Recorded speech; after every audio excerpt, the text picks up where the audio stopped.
అందరికీ నమస్కారం. వాహన చోదకులకు నా యొక్క విన్నపం, టూ వీలర్ కానీ ఫోర్ వీలర్ కానీ మనం నడుపుతూ ఉన్నప్పుడు కుడి లేదా ఎడమ తిరగాలనుకున్నప్పుడు మనం ఖచ్చితంగా టర్న్ లైట్ వేయడం మాత్రం మరవకండి. వెనక వచ్చే వాళ్ళకి, ప్రక్కన వచ్చే వాళ్ళకి మనం ఎటు వెళుతోంది అనేది ముందుగా తెలిసే అవకాశం ఏర్పడుతుంది. ఒకవేళ టర్న్ లైట్ పనిచేయకపోతే కనీసం చేయి చూపించడమైనా చేయండి. తద్వారా మనం యాక్సిడెంట్లు అయ్యే అవకాశాన్ని మనం చాలా వరకు తగ్గించవచ్చు.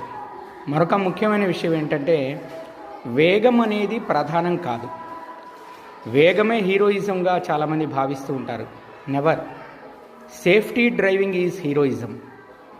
ఎవరైతే చిన్న స్క్రాప్ కూడా పడకుండా వాహనానికి నడపగలుగుతారో అతను నిజమైనటువంటి హీరోగా మనం చెప్పుకోవచ్చు.